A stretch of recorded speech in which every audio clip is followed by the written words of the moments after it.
Os estoicos nos lembram que muitos medos estão enraizados no medo do desconhecido ou do inevitável.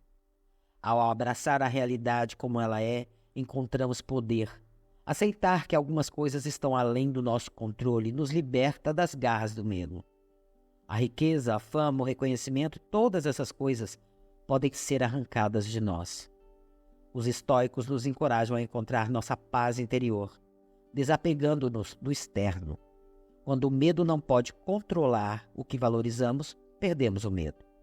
Ao abraçar a realidade como ela é, encontramos poder. Aceitar que algumas coisas estão além do nosso controle nos liberta das garras do medo. Não é sobre eliminar o medo, e sim sobre dominá-lo. Peço que você deixe seu like logo agora no começo e um comentário no final. Isso ajuda muito o canal. Se alguma coisa externa te causa angústia, não é a coisa em si que o perturba, mas sim o seu julgamento a respeito dela. E isso você tem o poder de eliminar agora. E é o que disse o imperador romano Marco Aurélio. Não reagimos aos acontecimentos, reagimos aos nossos julgamentos a respeito dos acontecimentos.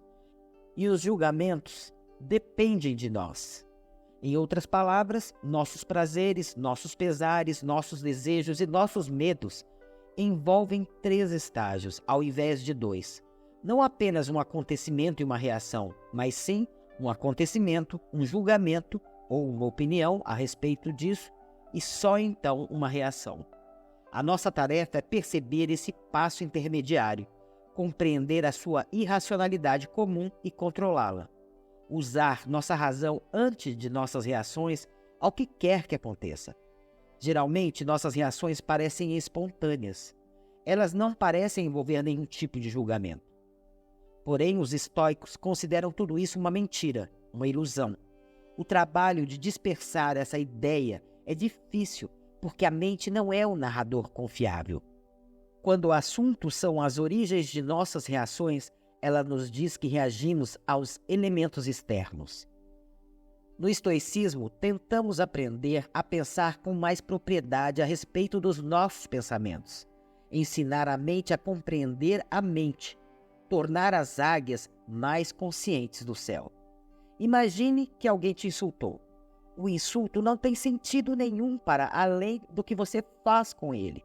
Se você está incomodado, deve ser porque você se importa. Ou seja, você faz um julgamento.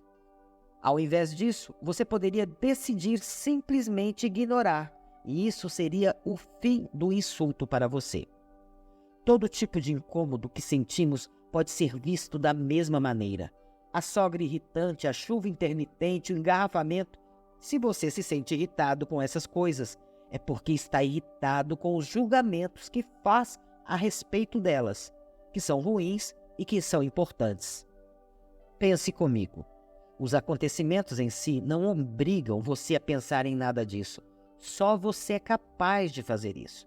O mesmo vale para contratempos maiores, desejos, medos e todos os demais eventos mentais. Na maioria dos casos, mudar a nós mesmos é mais eficaz e mais sensato do que ficar tentando mudar o mundo. Geralmente, os julgamentos são todos imaginados, como conscientes e racionais, mas um julgamento pode assumir muitas formas. Você conclui, por exemplo, que os sapos não são perigosos, mas ainda assim você vai ter medo deles. Muitas vezes sofremos com eventos que imaginamos, criamos os piores cenários, fazendo suposições sem fundamento e tirando conclusões sem evidências. Suspeitamos que algo estranho está acontecendo ou criamos expectativas distantes da realidade, o que nos leva ao sofrimento. No entanto, na maioria das vezes, esses pensamentos nocivos não se concretizam. No final, sofremos desperdiçando energia, tempo valioso e até prejudicando nossa saúde em vão. Muitas vezes estamos mais assustados do que machucados e sofremos mais em nossa imaginação do que na realidade. O medo só se torna um problema quando tememos nossos próprios medos. E esta é provavelmente a emoção humana mais evidente nos tempos modernos. Vivemos obcecados pelo passado e obcecados pelo futuro. Porém, devemos aproveitar o presente, fortalecer-nos diante das adversidades e reconhecer que grande parte dos nossos males provém da opinião dos outros. Precisamos seguir o exemplo de Sêneca, que demonstrou sua virtude ao enfrentar e superar as dificuldades, adotando rigidamente a doutrina estoica. Supostamente, não vamos nos preocupar com os primeiros ou os últimos, ou seja, em relação aos males supostos, devemos descobrir a falta de fundamento, tanto no presente quanto no futuro. Os males futuros, mesmo sendo verdadeiros, ainda não são certos, e não devemos nos antecipar a eles. Mas qual seria o maior medo de todos? O medo da morte? Descobres hoje que és ameaçado pela morte, exílio ou sofrimento. Olha, mas não nasceste para conhecer esses infortúnios? Este é um pensamento tipicamente estoico. O que a gente veio fazer no mundo? Não foi aparar nossas arestas para crescer, para corresponder mais à condição humana, para corresponder ao plano da natureza para com os homens? A gente não veio aqui para isso? Então agora, a esta altura da vida, você se surpreende porque tem infortúnios na vida? Isso não está dentro das condições do contrato de vida que a gente já deveria ter entendido? Viemos aqui para crescer, para enfrentar dificuldades. Isso é muito lógico. Portanto, não te surpreendas com as condições esperadas da vida. Morremos todos os dias, pois todos os dias nos é retirada uma parte da vida. A morte não está no futuro. A morte compartilha o dia de hoje conosco. Ela vai a cada minuto, levando coisas para o passado. Coisas que já não nos pertencem mais, ou seja, morremos todos os dias. Não é o último grão de areia que esvazia a ampulheta, mas todos os que caíram antes. Uma ampulheta segue esvaziando grãozinho por grãozinho até o último grãozinho. Não é esse último que te fez morrer, foram todos os que caíram antes que te fizeram morrer. Portanto, você tem que estar preparado para dar valor a cada grãozinho. A morte não é o último grão. Cada um daqueles grãozinhos que caíram anunciavam a morte. Os estoicos diziam que a imprudência ou a loucura dos homens é tal que alguns são levados à morte pelo medo da morte. Eles têm tanto medo de morrer que isso se transforma numa ansiedade, um problema grave como as neuroses, que destroem a vida precocemente. E ainda desenvolve às vezes um medo de sentir medo, que é o pânico, a pior chance de sobreviver em qualquer circunstância. A mitologia grega fala algo muito parecido. Diz que quando nós viemos ao mundo, no primeiro sopro, na primeira luz, Zeus vira a nossa ampulheta. Já começamos a morrer no momento em que nascemos. E se temos essa concepção, dessa convivência diária com a morte, valorizamos mais cada grãozinho da nossa vida. Cada dia, cada momento é muito mais valorizado. Na vida não há o que temer, muito menos a morte. Elevo-me sempre um pouquinho, mas, portanto, ela é minha amiga íntima. Caminhou comigo a vida inteira. Por que eu a temeria? Mantenho minha casa arrumada, seja qualquer momento que a morte me pegue, eu estou em paz. O que eu fiz no dia de hoje, eu vivi um dia de um ser humano. As coisas estão todas quentes, eu fiz tudo o que me correspondia. Dei todas as respostas adequadas. Se eu tiver que morrer agora, minha vida já valeu a pena. Eu vivi um dia de ser humano. Eu vivi várias vezes seres humanos. E um dia desse justifica uma vida inteira. Se eu tombar, tombo de consciência limpa, tranquila e quites com os céus e com a terra. Nietzsche disse: o homem é como se fosse uma corda estendida sobre o abismo, entre o animal e o super-homem. Um perigoso avançar passo a passo, um perigoso tremer, hesitar e parar, um perigoso retomar o caminho. O que é que isso significa? O animal e o super-homem, a consciência estendida entre esses dois mundos, decidindo se ela vai voltar a se acomodar com seus instintos por seu próprio egoísmo ou se ela vai avançar e encontrar a plenitude dos seus princípios espirituais. E é uma hesitação constante, um medo constante, que é o medo do desconhecido. Deve ser o maior de todos os medos que a gente tem, sabia? O medo de crescer, porque você não sabe o que tem lá do outro lado.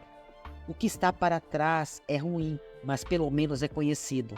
O medo de crescer e do compromisso que isso gera, talvez a solidão, talvez tenha que reconstruir o seu mundo em outro patamar, talvez ter que abandonar aquilo que você conquistou, é um dos maiores medos que o ser humano pode ter. Na verdade, o maior medo de todos é o medo do crescimento. O que podemos chamar de síndrome de Penélope, usando o exemplo da mitologia grega. Penélope era aquela que tecia o seu tapete durante o dia e à noite puxava o fio do tapete, para que ele nunca ficasse pronto, porque ela tinha suas razões para não querer o tapete pronto. E nós temos as nossas razões também para não querer que o futuro chegue, porque ele nos compromete no outro patamar, que sacrifica o conforto que nós encontramos nesse patamar, sacrifica o domínio que temos deste patamar. O crescimento nos arrisca coisas que vão nos obrigar a mudar o palco onde estamos inseridos. O medo da responsabilidade, o medo de ter que entrar no ritmo que eu talvez não esteja preparado, o medo de sacrificar determinados confortos, determinados vícios infantis, que já não serão mais cabíveis nesse novo patamar. Isso é interessante porque em determinado estado psicológico, nós nos identificamos com nossos vícios, com as nossas manias, como se fossem parte de nós. E parece que sacrificá-los é como se fosse uma mutilação. O clássico indiano Bhagavad Gita diz: a guerra interior do homem por sacrificar esses seus pequenos vícios psicológicos e seus defeitos, esses comodismos, são, na verdade, o freio.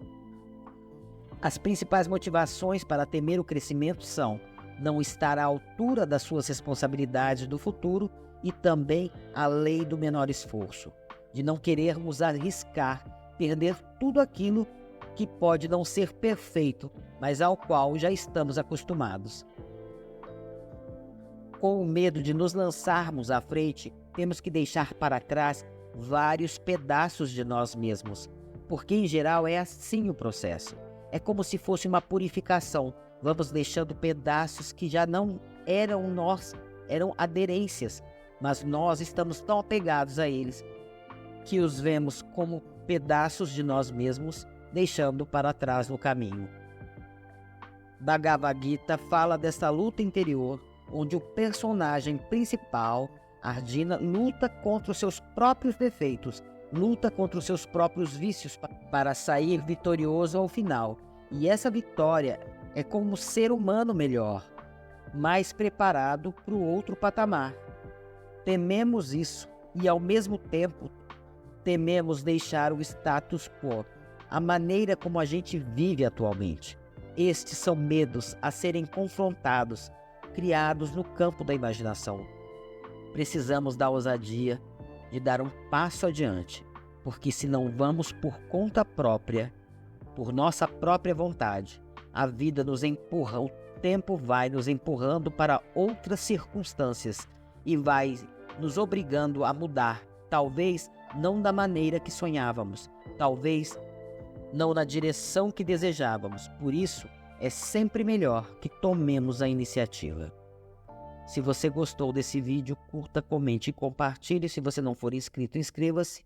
Muito obrigado por assistir até aqui. Até o próximo vídeo.